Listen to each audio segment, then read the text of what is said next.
Di 20 menit ini insya Allah berkah. Saya mau bicara tentang serahkan urusanmu kepada Allah. Serahkan urusanmu kepada Allah. Ini yang pengen saya sampaikan dan sebarluaskan beberapa hari ini, terus saya ulang-ulangi meskipun judulnya berbeda, gayanya berbeda, tapi intinya sama. Ya, intinya sama. Kali ini judulnya serahkan urusanmu kepada Allah. Kenapa ini saya angkat? Ya, kenapa ini saya angkat untuk bulan ini atau mungkin bulan-bulan ke depan, tema ini akan saya hangatkan gitu. Serahkan urusanmu kepada Allah Subhanahu wa taala. Karena ketika saya buka kolom khusus untuk bertanya, ya, kolom khusus untuk bertanya lewat pesan WhatsApp di nomor tertentu, itu pertanyaan yang masuk rata-rata pertanyaan orang, mohon maaf gitu, mentok, pusing, banyak hutang bingung, suaminya nyebelin bingung, istrinya ngeruwetin bingung, anaknya nggak bisa diatur bingung, tetangganya reseh bingung. Ini bahasanya orang zaman sekarang gitu ya. Di kantor banyak masalah, bingung. Satu kata gitu, bingung cari solusi. Ya, bingung cari solusi. Ini yang terjadi di tengah-tengah masyarakat dan harus disolusikan. Kalau kita bilang kamu hadir majelis, jawabannya saya ini ahli majelis, Bib. Kalau kita bilang kamu baca istighfar yang banyak, oh udah kebanyakan, Bib, masya Allah, udah kebanyakan, Bib. Kalau kita bilang kamu sholat hajat dan yang lain, udah saya jalankan, Bib. Kalau kita bilang kamu banyak baca surat Yasin, jangankan Yasin, Bib, khatmul Quran itu udah saya lakukan berkali-kali, tapi masih pusing, Bib. Ada enggak yang seperti ini? Ada kan ya? Nah, ini kan pertanyaan yang harus dijawab. Dalam sebuah hadis, ini sekarang tanggal berapa ini? Jumadil akhir. Tanggal berapa? Besok sudah masuk 20, berarti sekarang tanggal 20. Ya, 20 Jumadil akhir. Kalau saya nggak salah, nanti dicek lagi. Saya ini juga nggak hafal peristiwa-peristiwa. Nenek saya itu lahirnya tanggal 20 Jumadil akhir. Kenal nenek saya? Kalau nggak kenal keterlaluan. Asli kalau nggak kenal keterlaluan. Nenek saya namanya Fatimah Az-Zahra, putranya Nabi Muhammad SAW, putrinya Nabi Muhammad SAW. Itu nenek saya. Ini tanggal 20 kalau saya nggak salah ya. Nah, kadang cucu kan juga salah tanggal, wajar tuh ya. Oh, cucunya juga nggak jelas. Cucunya nggak jelas. Itu nenek saya kalau nggak salah lahir 20 Jumadil akhir. Malam ini bergeser ke maghrib kan sudah mulai tanggal 20 Jumadil akhir. Maka saya akan mengenang wasiatnya Nabi Muhammad SAW untuk nenek saya, untuk putrinya tercinta Fatimah Az-Zahra radhiyallahu anha. Rasulullah mengatakan, ucapkan wahai Fatimah, baca doa ini. Ya Hayyu ya Qayyum birahmatika astaghith, ya wa min adzabika astajir, aslih li sya'ni kullahu wa la takilni ila nafsi tarfata ain. Walaupun riwayatnya beda-beda. Ada ya Hayyu ya Qayyum birahmatika astaghith, kemudian langsung aslih li sya'ni kullahu wa la takilni ila nafsi tarfata ain. Kalau diterjemahkan bebas, kalimat itu diperintahkan oleh Nabi Muhammad SAW kepada putrinya. Nah, ini menarik ya. Saya mau nanya sama bapak-bapak dan ibu-ibu, mohon maaf.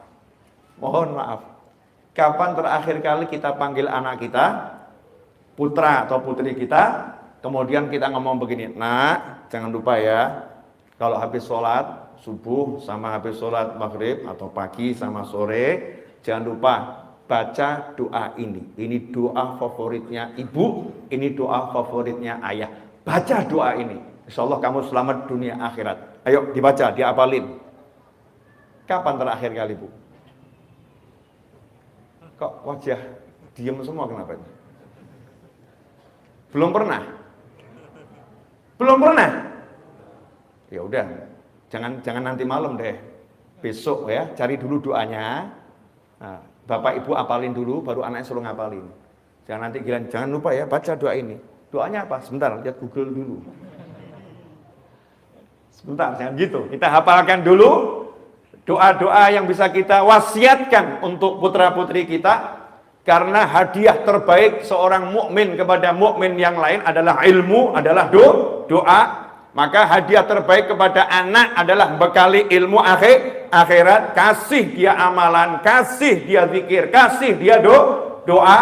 Itu akan jadi bekal yang abadi selama-lamanya. Dan itu dilakukan oleh Nabi Muhammad SAW meskipun beliau pembuka. Surga nggak akan bisa dimasukin siapapun kalau belum dimasukin oleh Nabi Muhammad SAW. Meskipun yang punya kuncinya adalah Nabi Muhammad SAW, tapi Rasul rajin ngomong pada keluarganya, baca ini, baca ini, baca ini, amalkan ini, amalkan ini, amalkan ini. Sementara kita nggak punya pembuka kuncinya surga kecuali nunut Nabi Muhammad SAW. Kita yang ada sama anak, jangan lupa sarapan, jangan lupa makan siang, jangan lupa mandi, jangan lupa gosok gigi, jangan lupa bersihkan tempat tidur, jangan lupa olahraga, jangan lupa, jangan lupa, jangan lupa, jangan lupa. Tapi kurang muncul, jangan lupa baca doa ini, jangan lupa baca doa ini, jangan lupa baca doa ini. Itu hampir tidak muncul dari lisan kita. Bukan nggak pernah, yang mungkin pernah, tapi ya presentasinya sangat minim. Betul atau betul? Ya nggak betul juga nggak apa-apa, tapi saya yakin betul. Ini karena berdasarkan pengalaman di lapangan ya. Saya kan orang lapangan, kumpul dengan masyarakat. Ya Hayyu ya Qayyum, duhai yang maha hidup dan maha kuasa mengurus segala sesuatu sendiri. Ya Hayyu ya Qayyum. Manggil Allah dengan panggilan yang sangat indah, yang Allah ajarkan kita untuk berdoa dengan nama-namanya. Ya Hayyu, Ya Qayyum. Setelah panggil Allah, baru kemudian minta. Panggil Allahnya dulu, baru kemudian minta. Birahmatika astaghith. Astaghith itu kalau bahasa Indonesianya istighothah. Kita kalau istighothah kan sudah kenal ya. Istighothah kubro, artinya kumpul bareng-bareng, betul-betul doa, zikir, minta tolong pada Allah Subhanahu wa ta'ala. Kalau dalam bahasa Arab kita bilang aghithni, tolong saya, please help me. Artinya dalam kondisi yang sangat terdesak dan butuh bantuan, emergency. Itu dengan kata-kata istighothah. Ghauth, ya, aghithni, ini emergency. Kalau nggak emergency, nggak tahu darurat, biasanya ini gitu ya. Lebih itu nanti-nanti masih nggak jadi masalah, nggak langsung. Tapi kalau udah akhir nih, orangnya udah mau tenggelam, tangannya sudah dikeluarin, ya cuman tangan yang kelihatan, tolong saya, tolong saya. Nah, ini kalimatnya akhir nih. Rasul mengajarkan, ya Hayyu ya Qayyum birahmatika astaghith. Duhai Allah yang maha hidup dan maha kuasa mengurus segalanya sendiri, aku minta tolong kepadamu membawa kasih sayangmu. Jadi demi kasih sayangmu ya Allah, demi engkau maha pengasih, engkau maha penyayang, engkau rahmatmu mendahului amarahmu, rahmatmu meredam amarahmu. Demi semua itu ya Allah, tolong saya. Jangan lihat diri saya banyak dosa, jangan lihat diri saya nggak layak. Memang saya nggak layak. Saya banyak dosa, memang saya banyak dosa. Tapi ini saya minta tolong dengan engkau kedepankan kasih sayangmu ya Rabb. Tunjukkan kasih sayangmu, tolong saya. Birahmatika astaghith. Nah kemudian, wala takilni ila nafsi tarfata ain. Sedetik pun jangan biarkan aku ngurus diriku sendiri. Jangan serahkan urusan itu untuk kuurus sendiri sedetik pun.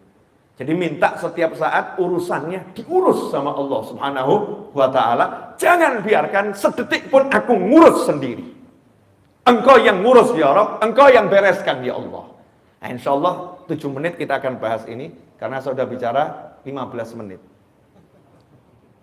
Gak terasa 15 menit. Terlampau cepat ya, ternyata 15 menit. Terasa enggak 15 menit? Enggak, ya inilah wali-wali itu Masya Allah. Ya jelas loh, diajak ngomong begini, ya 15 menit tidak terasa. Biasanya yang nggak terasa kan yang nonton drama-drama itu. Oh kok udah habis gitu kan. Alhamdulillah kalau antum udah bisa memenangkan persaingan. Pengajian kok rasanya 15 menit tidak terasa. Lanjut dikit lagi, boleh? Ya. Ini intinya ilmu di sini. Intinya ilmu yang mau saya sampaikan. Tapi tolong kita ngobrol santai ya, dijawab sejujur-jujurnya. Benda yang paling berat di sini yang kelihatan mata mimbar ini kelihatannya berat sekali ya. Kelihatannya aja. Belum tentu berat juga kan ya. Kadang-kadang kita kan tertipu sama penampakan ya.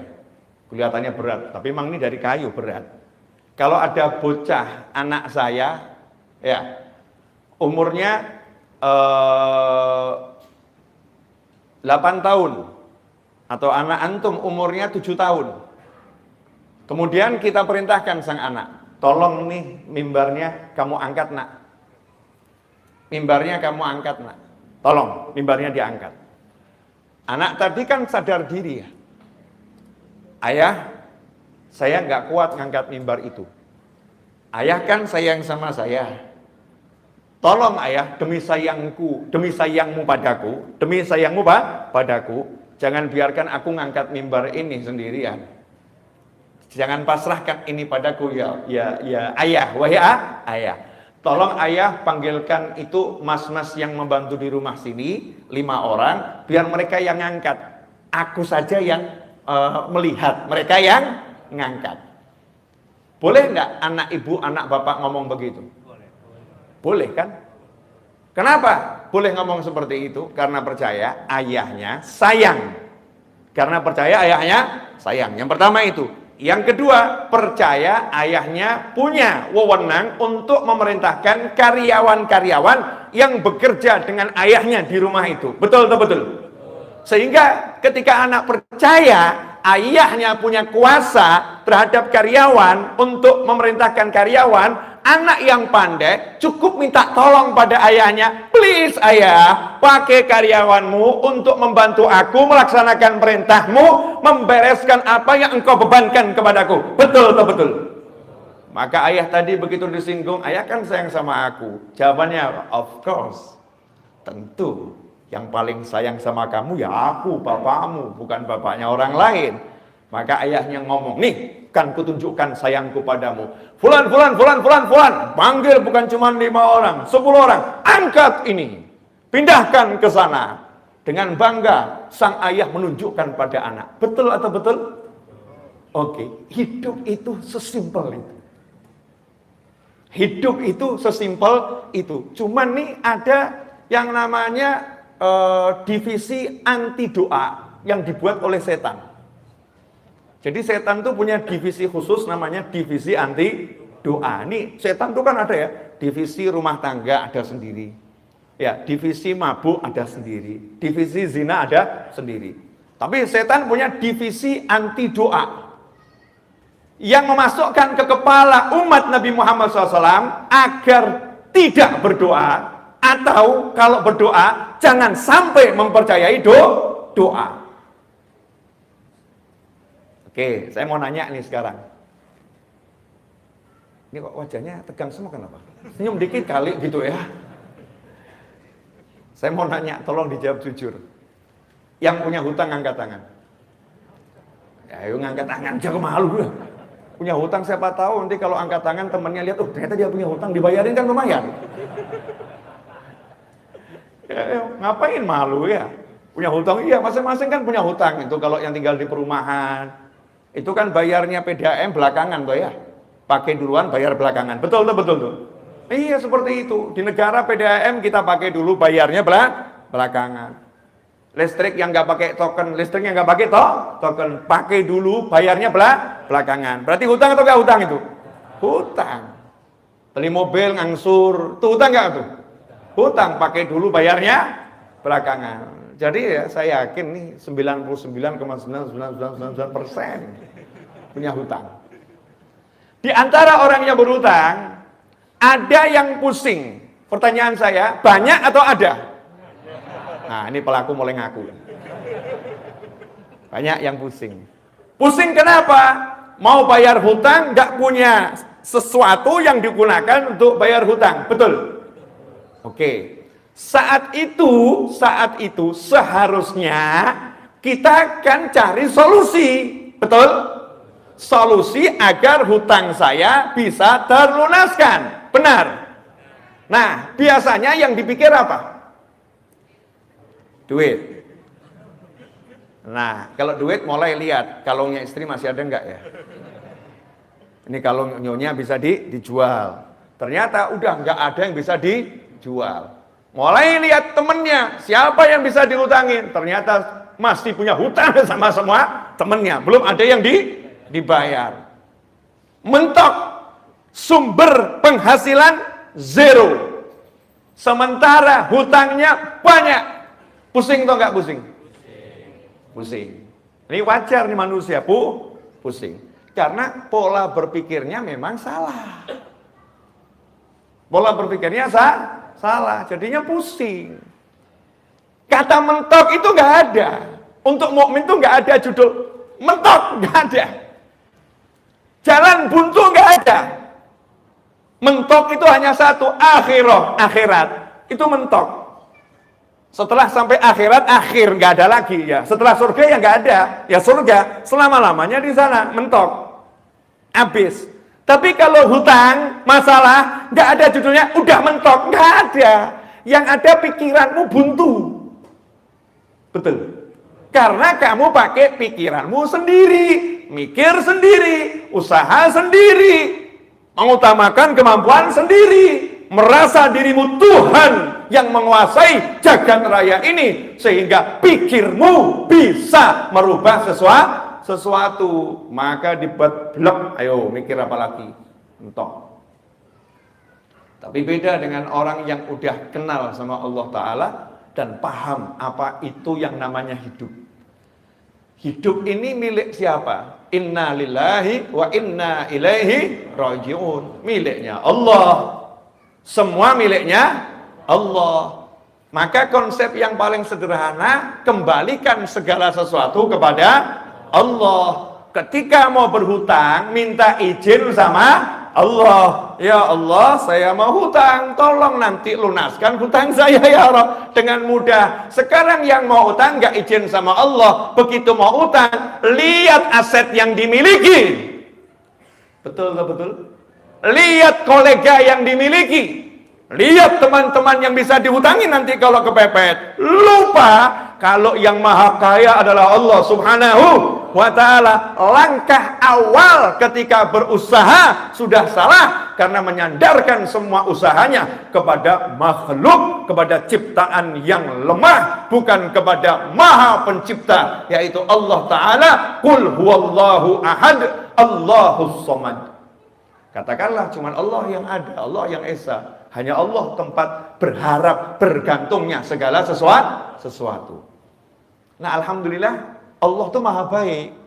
Kirimkan utusan, ngajarin kita semua. Itulah makna la ilaha illallah Muhammadun Rasulullah SAW. Gak berhenti di la ilaha illallah, Tuhan hanya Allah. Tapi Allahnya kasih utusan untuk menjelaskan semua kebutuhanmu, semua yang menjadi harapanmu, semua menjadi keinginanmu. Cara menggapainya bagaimana? Biar selamat caranya bagaimana? Allah kirim utusan 100%. Semua perbuatan dan ucapan dan diamnya utusan ini di bawah kendali Allah Subhanahu wa ta'ala.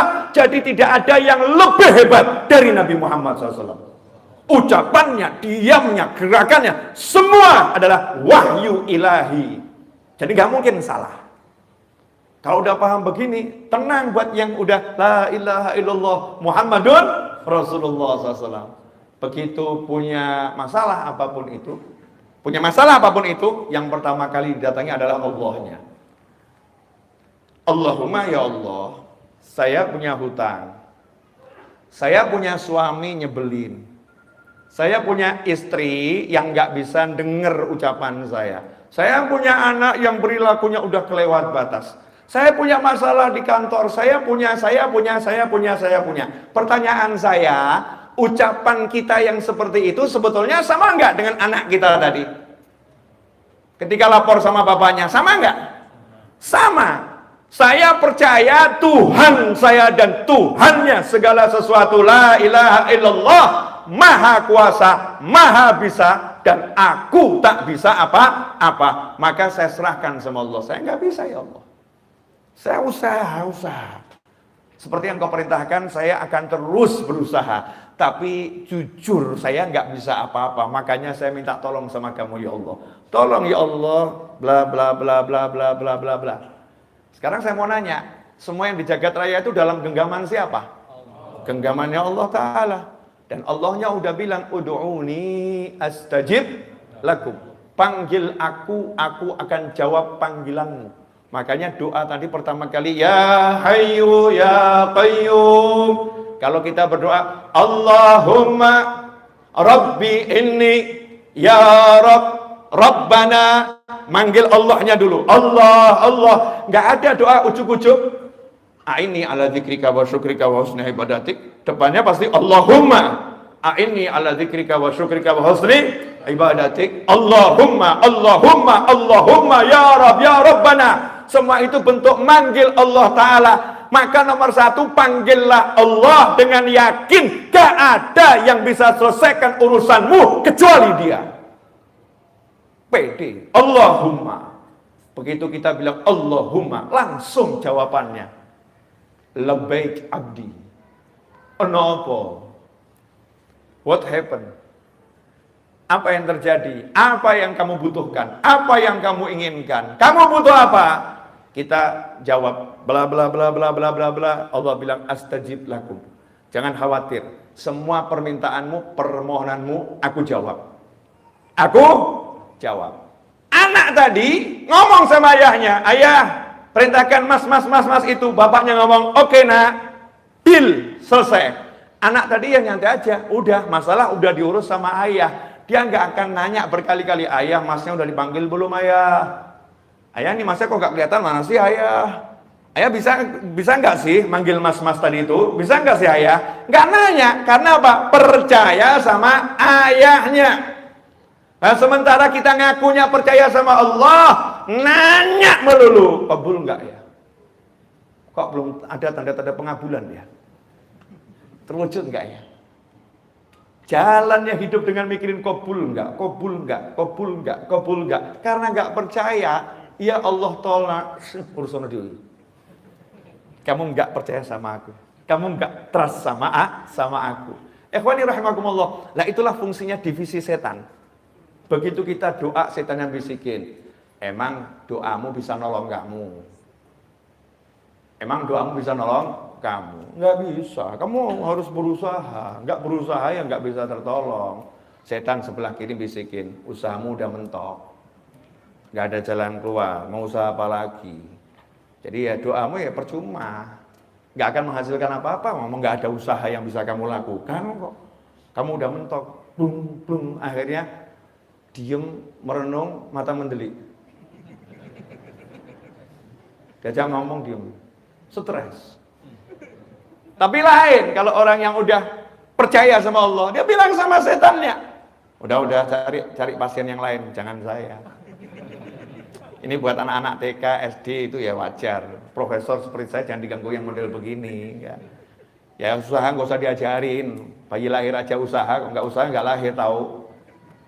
Bayi lahir aja usaha, nggak lahir. Aku masih kecil aja udah tengkurap, modalku cuman ibuku datang. Tengkurap ini nggak telentang tengkurap, ini kalau nggak ditolong aku mati. Nah, modalku cuman langsung ibuku datang ditolong. Masa sekarang aku nggak manggil Allah nggak ditolong? Emang kamu siapa? Kurang ajar. Minggir kamu, setan kurang ajar. Kalau setannya manusia jangan dibegituin. Setan minggir kamu, jangan. Wah, nanti jadi masalah itu, masalah itu cukup di hati, di pikiran. Yakin sama Allah Subhanahu wa Ta'ala, kan enak tinggal ngomong. Ud'uni astajib lakum. Terakhir, udah 30 menit tuh. Perpanjangan waktu 10 menit ini udah. Ini adzannya kan sudah 3 menit lagi ya? Setelah adzan bisa nyambung lagi. Iya, setelah adzan saya mau nyambung di tempat yang lain. Saya ini malam ini jadwal ada neneknya murid saya itu tahlil yang hari ke-40. Jadi bukan jadwal saya ceramah di sini. Kebetulan Habib Ges lagi berhalangan. Kemudian saya diminta tolong karena saya lagi ada di Jakarta. Habib bisa nggak? Oke, siap, seneng saya. Kalau waktu buat ngajar apalagi di sini saya senengnya luar biasa. Nah, jadi setelah dari sini saya cus ke tempat yang lain. Boleh toh? Enggak boleh juga tetap jalan. Tetap jalan. Terus apa fungsinya ngomong? Ya enggak tahu, asal ngomong aja ini. Nah, hadirin yang dimuliakan Allah Ta'ala. Ini akhirnya untuk menggabungkan dari awal tadi. Yang terakhir begini, simple. Pernah tahu yang film-film tukang sihir, film-film tukang sihir itu? Judulnya macam-macam ya. Saya masih cari itu selain Harry Potter, ya. Hanya Harry Potter saja itu yang pakai kakek sihir. Betul ya? Itu mungkin yang buat juga merasa ada diskriminatif di kelompok tukang sihir. Ya, kaum lelaki merasa diremehkan gitu ya. Masa lelaki kalah sihirnya sama perempuan? Mungkin loh ya, muncul Harry Potter. Karena dari dulu tuh ya nggak ada judulnya kakek sihir. Yang ada selalu nenek sihir. Betul nggak? Jadi ibu-ibu sebagai wanita harusnya protes itu. Kenapa sekarang ada kakek sihir? Sampai sihir aja laki-laki mau ngerebut. Itu wilayah kami. Masya Allah.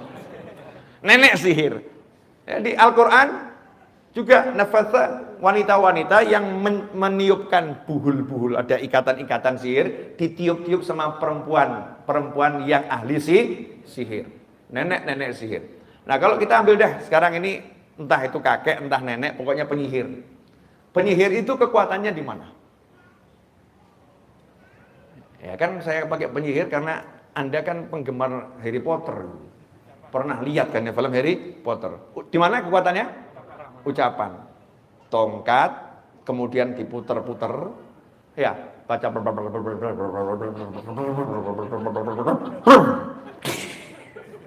Betul? Nah, pertanyaan saya, sekedar ucapan kemudian bisa jadi? Enggak. Ternyata ucapan harus dengan konsentrasi, percaya kalau ucapan itu akan membuahkan hasil. Betul? Kodok, bus jadi kodok. Kaget. Jadi percaya pada ucapan. Ucapannya ada, percayanya ada. Ucapannya, mantranya ada, yakinnya ada. Maka jadi. Betul begitu? Ya, itu penyihir. Masa muslim pakai ilmunya tukang sihir? Kan enggak. Nabi Muhammad SAW mengingatkan ilmunya anbiya wal mursalin, auliya wal sholin, semuanya dari zaman Nabi Adam sampai kapanpun. Kekuatannya itu kalau penyihir ada mantra, kita merapal doa. Merapal doa. Kekuatannya adalah di kalimat-kalimat doa. Kalimat-kalimat doa. Makanya muncul sabda Nabi Muhammad SAW, ad-doa silahul mu'min. Doa itu senjatanya mukmin. Sementara sekarang mukmin udah diajarkan meninggalkan doa. Kalau mukmin udah meninggalkan doa, maka kekuatannya mukmin akan runtuh. Maka seharusnya yang kita munculkan sekarang percaya pada kekuatan doa. Karena Rasul bersabda, ud'ullah, kama qala sallallahu, berdoalah kepada Allah wa antum, sementara kalian mustaiqinun, percaya 100%, totalitas percaya pasti terwujud bil ijabah, pasti diwujudkan sama Allah Subhanahu wa taala. Percaya doanya qabul, itu syarat orang yang berdoa. Nah, kalau udah doa pesimis, kabul enggak ya, kabul enggak ya. Seperti penyihir yang belajar nyihir, mantranya hafal tapi enggak jadi-jadi ya. Kenapa? Kurang percaya saja. Kamu kasih percaya sedikit, jadi percaya. Nah, kalau kita mau hasil semua yang kita minta sama Allah Ta'ala, Allah cuma minta kita satu, trust me, percayai aku. Maka minta dengan yakin, dengan percaya, Allah Maha Kuasa untuk mewujudkan apapun keinginanmu. Kalau jawabannya lah, tapi saya kan nggak mampu, tapi saya kan nggak bisa, tapi saya kan, ya memang orang doa itu judulnya karena aku bodoh, karena aku lemah, karena aku nggak punya, karena aku, dan engkau maha kaya, engkau maha pandai, engkau maha bisa, engkau maha, makanya aku minta sama engkau ya Allah, kan begitu. Jadi kalau dikembalikan, kan kamu begitu, ya memang karena saya begini, makanya saya minta sama Allah. Kan kamu banyak dosa, makanya saya minta sama Allah, karena Allah nggak memandang dosanya orang yang meminta. Orang tuh minta nggak disyaratkan, ud'uni, mintalah kepadaku, panggil aku, kalau kamu baik baru aku kabulkan. Nggak ono. Ud'uni astajib lakum, bala syarat, nggak ada syaratnya. Nggak ada syaratnya. Kita saja yang introspeksi, kenapa ya kok doanya belum wujud segera? Kok nggak segera terwujud ya? Kok lama? Oh ya mungkin ada pemeriksaan kendaraanmu, suratnya nggak lengkap, ya terhambat di jalanan. Kalau suratnya lengkap ya langsung. Mungkin itu upaya kita untuk selalu memperbaiki kualitas kita dalam minta sama Allah Subhanahu wa ta'ala. Tapi kalau aslinya Allah nggak pernah lihat modelmu seperti apa. Kalau minta dengan yakin dikasih. Iblis minta dengan yakin dikasih. Ya, kan iblis minta, ya Allah, tolong tunda penyiksaanku sampai hari kebangkitan, gitu kan ya? Tunda penyiksaanku selama-lamanya, jangan disiksa aku. Sama Allah dikasih batas waktu maklum, dengan waktu yang tertentu sampai hari kebangkitan saja. Tapi intinya iblis minta dikasih sama Allah. Padahal iblis baru saja unjuk kesombongan. Baru maksiat yang terbesar, sombong pada Allah Ta'ala, minta dikasih. Dosa kita ini paling apa toh paling? Ya insya Allah kan dosanya nggak sombong sama Allah kan, nggak toh ya. Paling-paling lihat perempuan yang cantik jadi suka lihat yang laki-laki. Paling kan dosanya model-model begitu. Yang ibu-ibu lihat aktor Korea kok ganteng seneng gitu kan ya. Itu dosa bu, ya. Paling kan dosanya model-model begitu. Nggak sampai yang begitu-begitu gitu ya. Nggak sampai begitu. Ya insya Allah kalau kita angkat tangan betul yakin sama Allah, minta sama Allah ya beres. Masalahnya yakin atau tidak. Jadi masalah hidupmu dan hidupku dan hidup kita semua simple sebetulnya. Perbaiki yakinmu, beres urusanmu. Perbaiki yakinmu, beres urusanmu. Dan anehnya ya, sama perusahaan yang menjanjikan gaji di akhir bulan kamu percaya, sama Allah yang sudah menjanjikan engkau berdoa pasti aku wujudkan, kenapa enggak percaya? Sama itu loh, kalau pesan online tuh ya, pesan online entah itu food apa gitu ya, kalau sudah pesan kemudian diklik, kemudian sudah siap dihantarkan, ya sudah siap dihantarkan, driver sedang mengantarkan pesananmu, ya engkau kan ya nyantai nunggu di rumah toh. Nggak ngecek terus setiap 1 menit dicek kan tidak ya. Nanti kalau udah datang kan ya datang.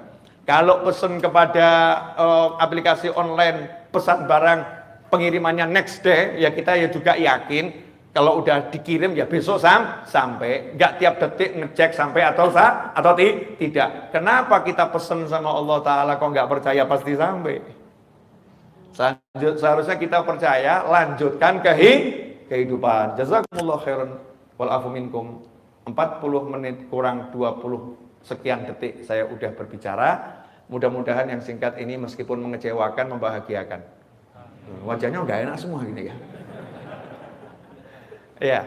Nah, bagi yang ingin belajar lebih jauh sama saya buka kelas khusus di channel YouTube Habib Novel Alidrus. Itu ada program berbayar. Ya, ada program berbayar berlangganan channel YouTube dengan harga Rp99.900 setiap bulan. Ya, setiap bulan belum termasuk PPN. Nanti saya akan mengajar ajaran-ajaran khusus di situ. Di antaranya yang segera insya Allah saya akan mengajar di situ ya untuk pelanggan khusus. Channel saya kan untuk semuanya gratis, tapi ada ruangan khusus yang berbayar namanya ruangan santri virtual. Nah di situ saya akan mengajar insya Allah dalam waktu segera di pekan depan ini, entah Senin entah Selasa saya akan munculkan videonya. Kitab Al-Hikam ya, satu demi satu di antaranya itu. Kemudian kitab Riyadhus Shalihin ya, satu demi satu. dan banyak kitab yang lain. Nanti yang penasaran, silahkan dicek saja channel YouTube-nya ya. Silahkan dicek. Kemudian kalau di MRBJ ngajinya saya kapan, saya aja nggak tahu, apalagi Anda. Gitu ya. Pokoknya tiba-tiba ada share ya hadir. Ada share hadir, kalau ada waktu luang hadir. Saya kalau lagi ngajar dimanapun, insya Allah saya live streamingkan. Jadi bisa lihat dari channel YouTube saya. Kita bisa terus belajar dimanapun kita berada. Pesan saya sebelum mengakhiri kajian di malam hari ini, jangan kita sibuk mengomentari orang lain, sibuklah mengomentari diri sendiri. Jangan pernah mengomentari hal-hal yang nggak perlu dikomentari, tapi nggak mengomentari sholat anak kita yang belum beres, sholat pasangan hidup kita yang belum beres, sholat pembantu rumah tangga ART kita yang belum beres. Sibuklah memikirkan rumahmu agar selamat bangsamu, jangan sibuk memikirkan rumah orang lain dan rumahmu tak pernah kamu perbaiki. Roboh bangunan yang ada di negeri ini. Paham maksud saya ya? Jadi fokus perbaiki diri sendiri dan kembalilah cari ilmu. Insya Allah akan jadi barokah dan manfaat. Wal afu minkum. Wassallallahu ala sayyidina Muhammadin wa alihi wasallam. Walhamdulillahi rabbil alamin. Wassalamualaikum warahmatullahi wabarakatuh.